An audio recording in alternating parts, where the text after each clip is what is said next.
Assalamualaikum. Terima kasih untuk kawan-kawan semua yang selalu setia hadir di channel kami. Untuk yang belum subscribe, jangan lupa ya, klik subscribe dan tekan tanda lonceng. Untuk kesempatan kali ini, kami akan bercerita dan menggambar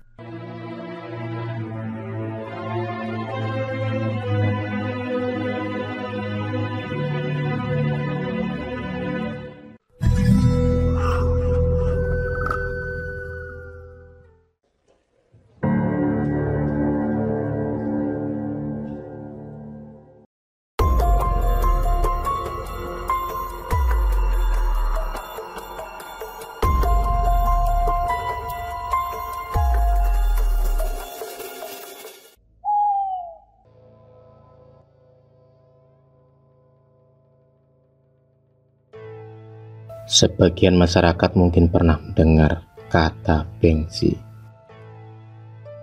Bengsi merupakan sosok hantu wanita yang konon, menurut orang tua zaman dulu, hantu Bengsi adalah hantu yang berdiam dalam hutan-hutan tertentu. Dan asal-muasal makhluk ini adalah dari manusia biasa, yang meninggal dalam keadaan hamil dan dikubur di hutan tanpa nisan, dari suku-suku yang memang berdiam di dalam hutan. Mereka sebelumnya hidup primitif dan tak mengenal agama. Hantu Bengsi memangsa manusia dengan cara mencapik-capik, lalu menghisap darah mereka.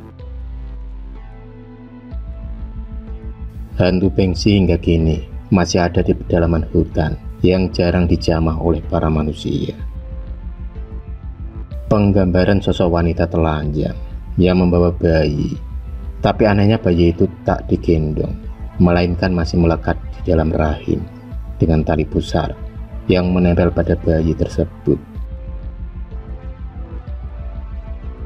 Dan cerita ini tentang hantu Bengsi dialami oleh Kirno dan Maman, dua laki-laki dewasa yang memang sering keluar masuk hutan itu, bekerja sebagai penebang kayu liar. Profesi yang mereka jalani memang sangat beresiko, tapi apalah daya, himpitan ekonomi membuat mereka berdua nekat untuk menggelutinya hingga bertahun-tahun lamanya. Sebenarnya mereka ada 5 orang, tapi karena ada halangan, dengan terpaksa pagi itu hanya Kirno dan Mamanlah yang berangkat ke dalam hutan. Hari itu Maman mendapatkan informasi tentang hutan yang belum dijamah oleh manusia, dan itu artinya akan ada banyak kayu-kayu yang besar yang sangat laku bila dijual. Sebagai anak buah, Kirno hanya bisa mengangguk dan menyetujui perintah bosnya itu. Meski perjalanan dilalui dengan sulit, tapi itu tetap menyurutkan niat mereka untuk mengais rezeki di dalam hutan tersebut.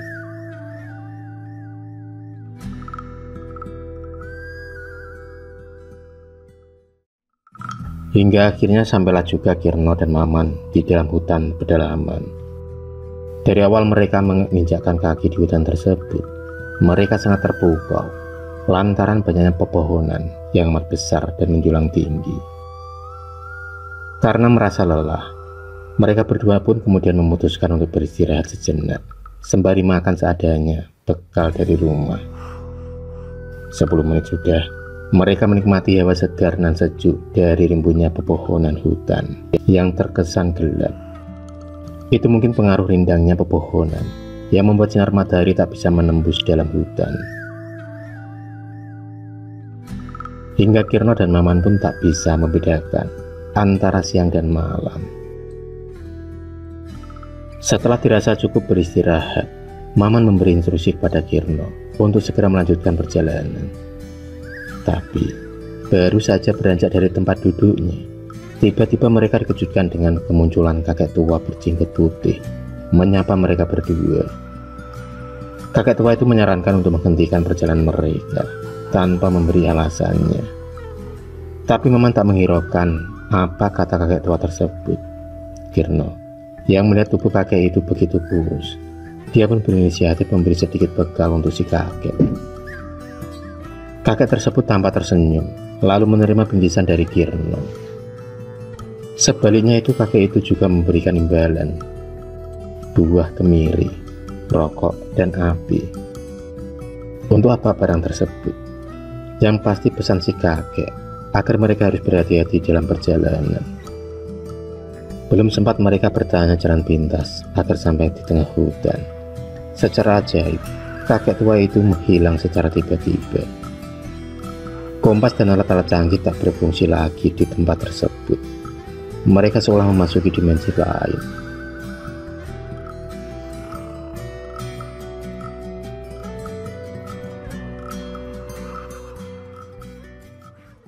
Udara semakin dingin dan cuaca semakin gelap.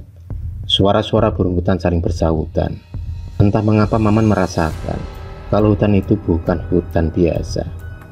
Karena bertahun-tahun dia keluar masuk hutan, baru kali ini Maman merasakan hawa yang berbeda. Tubuhnya mendadak merinding. Hembusan angin berhembus di telinga, seolah ada bisikan yang entah dari mana asalnya. Kirno yang berjalan di sampingnya mendadak menghentikan langkahnya saat dia melihat banyak tetesan darah berjajaran di atas daun kering. Baunya yang anyir sampai menusuk hidung mereka berdua. Karena penasaran, akhirnya mereka menelusuri tetes demi tetes darah segar yang berjajaran itu.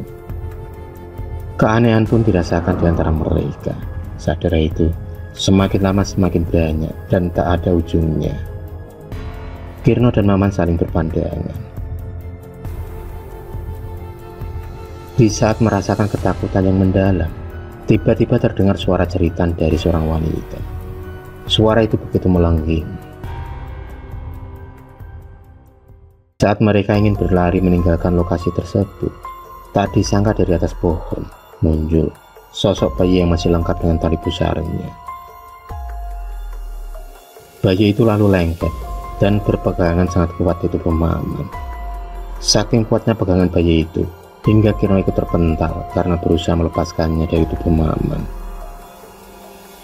Tanpa diduga dari arah yang berlawanan, muncullah hantu wanita yang tak lain itu adalah Bengsi. Matanya yang penuh dengan amarah menatap ke arah Kirno dan Maman. Secepat kilat hantu tersebut pun mencapik-capik, lalu menghisap darah Maman. Kirno melihat dengan jelas apa yang ada di depannya. Maman terluka parah, tubuhnya penuh luka dan tak berdaya lagi. Tampak hantu Bengsi masih menghisap darah segar dari Maman. Kirno tak bisa berbuat apa-apa kecuali melarikan diri dari cengkraman hantu Bengsi. Dia pun lari sekuat tenaga berharap wanita laknat itu tak mengetahui jejaknya.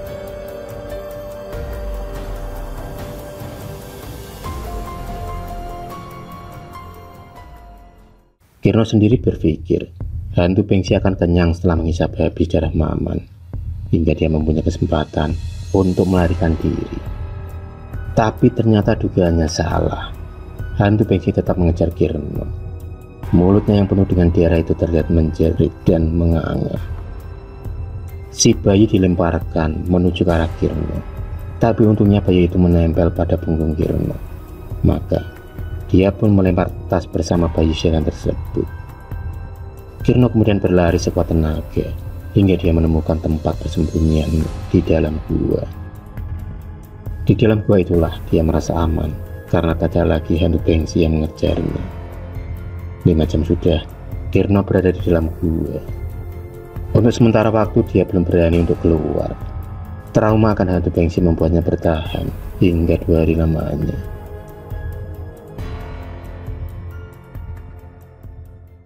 Suatu hari, tubuhnya lemas karena kelaparan. Dan untuk mensiasatinya, Kirno tak ada pilihan lain selain tidur. Dia pun berharap dengan tidur rasa laparnya hilang meski hanya sejenak. Kirno pun terlelap dengan perut yang melilit. Dan di dalam mimpi, dia bertemu dengan kakek tua yang ditemuinya sewaktu perjalanan menuju hutan. Kakek tua itu memberi sebuah wejangan tentang kehidupan dan juga memberitahu jalan keluar dari hutan angker tersebut. Di alam mimpi, Kirno diberi satu buah besi berbentuk silinder oleh kakek tersebut.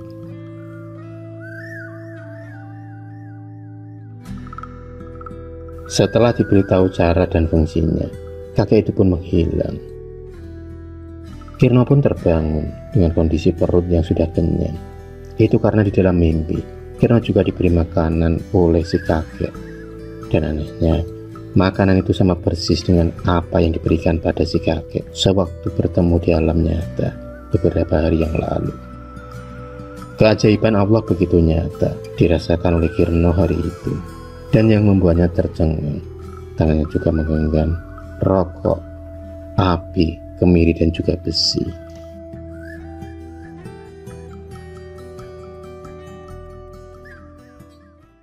Berkat mimpinya itu, Kirno pun mantap untuk keluar dari gua. Dia pun berjalan dengan hati-hati dan lebih tenang lagi. Sepanjang perjalanan dia terus memikirkan jawaban untuk keluarga Maman, karena kejadian malam itu benar-benar di luar nalar, dan mungkin tak akan ada yang percaya dengan ceritanya. Tak terasa dia sudah berjalan jauh dari gua, hingga tiba-tiba Kirno pun mendengar suara jeritan hantu Bengsi. Dengan tenang, dia pun menyurutkan api dan rokok.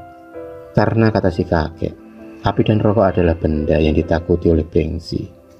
Entah percaya atau tidak, suara jeritan itu pun akhirnya menghilang dengan sendirinya. Tapi hal itu tak berlangsung lama. Kirno kembali dibuat ketakutan, lantaran di depan matanya kembali terlihat sosok wanita berambut panjang dengan penampilan yang hampir telanjang. Hantu Bengsi kembali mengeluarkan bayinya dari dalam perutnya. Tentu saja hal itu adalah cara Bengsi untuk memangsa korbannya. Tapi ternyata Kirno lebih cerdik. Dia melemparkan beberapa biji kemiri ke arah hantu Bengsi tanpa tahu alasannya, tapi yang pasti hantu Bengsi tanpa asik bermain dengan kemiri tersebut. Di saat itulah Kirno mengambil kesempatan untuk lari sekuat tenaga, dan alhamdulillahnya dia pun berhasil sampai di tepi hutan. Kirno lalu menancapkan besi itu ke tanah. Rasa syukur alhamdulillah terucap dari mulutnya. Dia akhirnya bisa kembali bersama keluarganya dengan selamat. Kini tugasnya adalah memberi kabar pada keluarga Maman tentang kejadian yang sebenarnya. Sejak kejadian itu, Kirno lebih mendekatkan diri pada Ilahi, terlebih memilih bekerja yang lebih halal.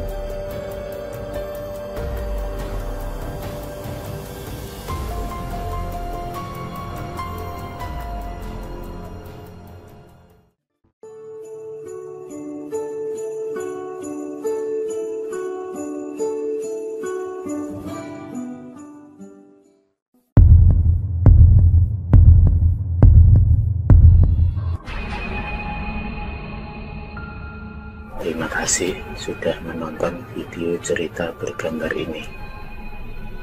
Klik subscribe untuk terus mendapatkan video-video cerita bergambar selanjutnya. Semangat berkarya.